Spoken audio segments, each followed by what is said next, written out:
امام غزالی رحمۃ اللہ علیہ نے لکھا ہے کہ ایک شخص ایسا تھا جو لوگوں کے دفن ہونے کے بعد قبر کھود کر کے ان کے کفن چراتا تھا اور پھر اس کو بازار میں بیچتا تھا. لیکن ایک بار اس نے ایک خاتون کے قبر کو کھودا اور کفن چرایا. اس کی نیت خراب ہوئی, مردے کے ساتھ اس نے بدکاری کیا. نعوذ باللہ من ذالک.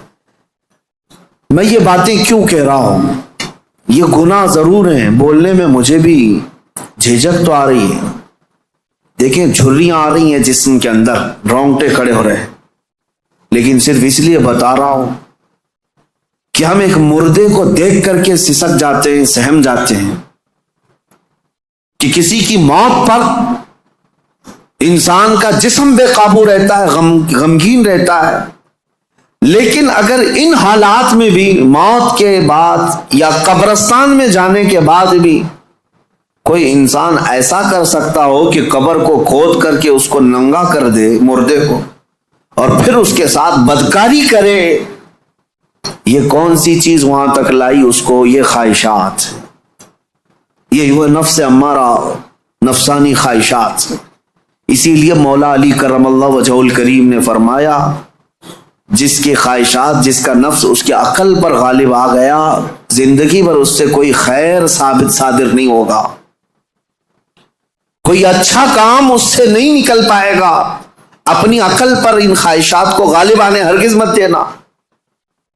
ہم نے دیکھا ہے یہ تمام معاملات تجربے کے طور پر. میں آج آپ کے سامنے یہ ذکر کر رہا ہوں کیونکہ آج علاج کا دن ہے.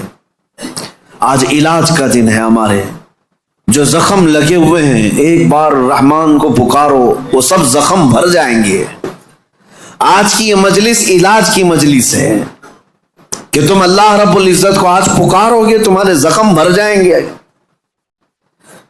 اور اسی لیے میں بارہا کہتا بھی ہوں, ذکر کی مجالس میں شرکت کرو.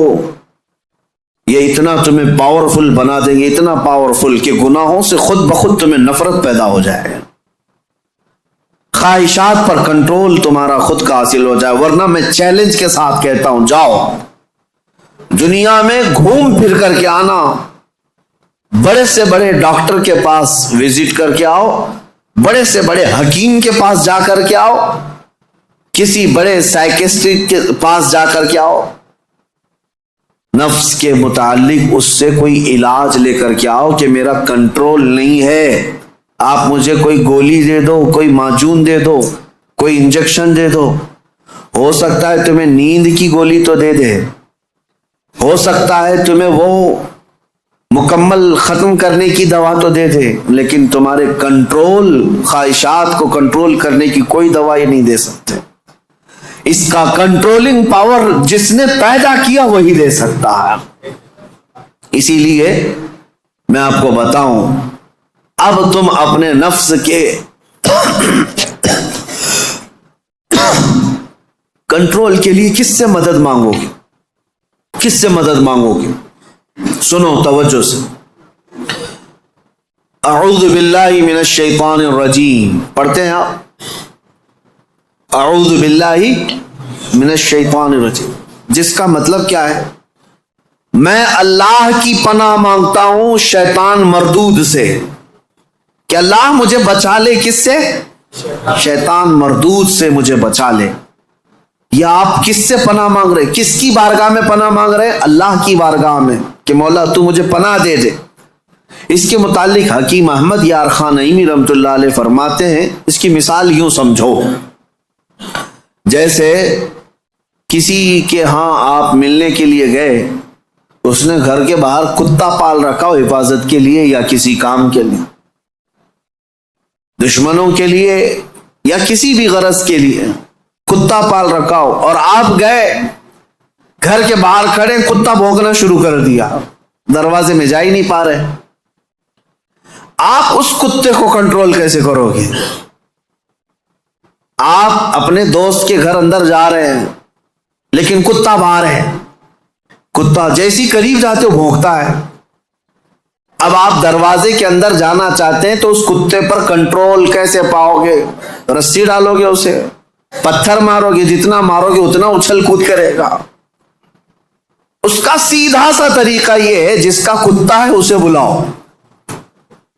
حکیم احمد یار خان نعیمی رحمۃ اللہ علیہ فرماتے اسی کو پکارو، بھائی ذرا باہر تو آ جاؤ، اور وہ جب آئے گا، مالک کو کتا اچھی طرح پہچانتا ہے، وہ اس کو کنٹرول میں کر دے گا، اس کو تھوڑا سا اپنی آواز میں ہٹا دے، سائڈ میں کتا ہٹ جائے گا، دروازہ کھلا ہے آ جاؤ۔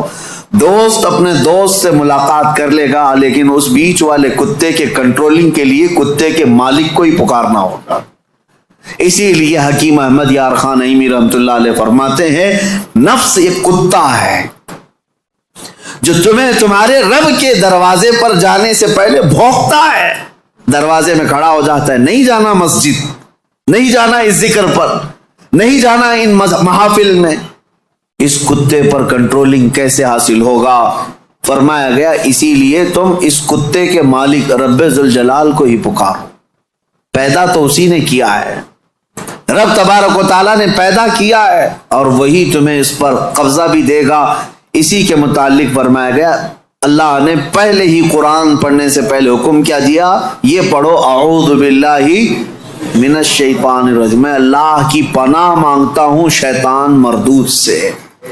آج ہم اسی لیے اس مسجد میں آئے بھی ہیں۔ میں نے نفس کے متعلق جو باتیں ذکر کی، یقیناً نفس نے بہتوں کو اندھا کر دیا، بہتوں کو برباد کیا، بہتوں کو گمراہ کیا، کئی کو کافر کیا۔ جو کفار و مشرکین ہیں نا، وہ صرف نفس کی سنتے ہیں، اگر حقیقت میں وہ تمام مشاہد اور مناظر میرے رب ذوالجلال کی قدرت کے نفس کو چھوڑ کر کے دیکھتے تو ایمان ضرور لاتے، ایمان ضرور لاتے۔ وہ نفس کی پیروی کر رہے ہیں، اور نفس کی خواہشات لوگوں کو کافر بنائے رکھی ہے، وہ نہیں آ پاتے اس طرف۔